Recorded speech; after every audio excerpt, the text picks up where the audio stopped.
Hi again, everybody. This is the Moose Leather Shop tote bag, new development from the guys out in Washington. This is the saddle tan variant. I think there's a darker color for the ladies who are looking this kind of thing. Very simple, very straightforward. Just a normal everyday, I guess, handbag. For carrying books and other mundane essentials.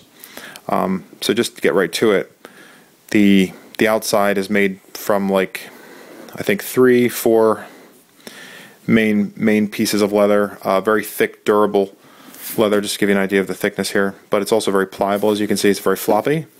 The handles, brass riveted with D-rings attached right to the main walls of the bag. Very, very sturdy. They're definitely here to last 50, 100 years. The sewing is done with some extra tough thread. This, for example, is not only aesthetic, but it holds one of the inside pockets, which I'll show you in a moment, for the bag.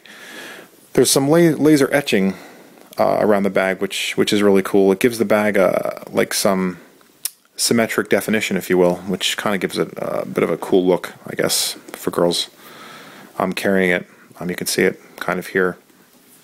It looks like they're cuts in the leather, but they're not. They're, when you see it up close, it's superficial, but pretty cool nonetheless. Here you can see how much they've overdone the stitching, if you will, to give it a sense of, or to give it an element of ruggedness. It's like three lines of stitching holding these pieces together with a brass rivet again. You can see the bottom. All the seams are tucked inwards to mitigate against, outside external wear, which is really cool, and also to protect against moisture penetration. So, if it's raining and you're under an umbrella and a car, drives past you, girls in the city or something, the water that splashes up isn't going to get into the bag, which is cool. Here again, same stitching, fidelity, very thick brass rivets. Just a note to some people commenting about some of the other bags that I've reviewed, and their perhaps excessive branding here. They've done it quite modestly, so they've taken that advice obviously to heart. So hopefully that'll assuage some of those frustrations. Again, here's another pocket that's got stitching on the outside, which coalesces at these really cool brass rivets, to keep it extra sturdy. That's really it. That's the outside of the bag. You can see the bottom, just one giant compartment, about the size of a grocery store bag, I guess you could say.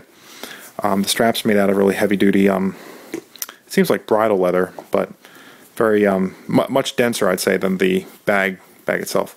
At the top, where the pieces for the sides and the wall parts of the compartment of the bag come together, they're brass riveted again with these little leather caps, I call them, which is cool because without these leather caps, the brass rivets, of course, would essentially bite into the leather, eventually wear against that, and the leather could just pull away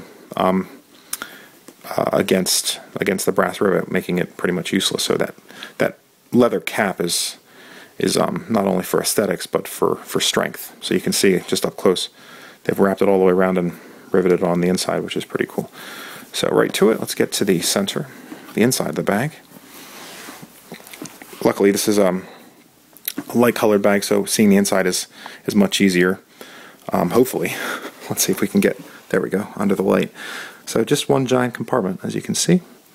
The seams are also capped, if you will, with some brown leather, which gives it a finished look on the inside.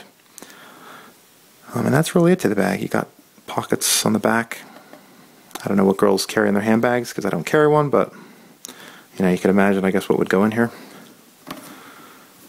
But it could be a very I guess, trendy shopping bag if you don't want to use those plastic things, save the environment. But that's it. That's the Moose Leather Shop tote bag, new development for 2013. Check their website out, www.theleathershop.com.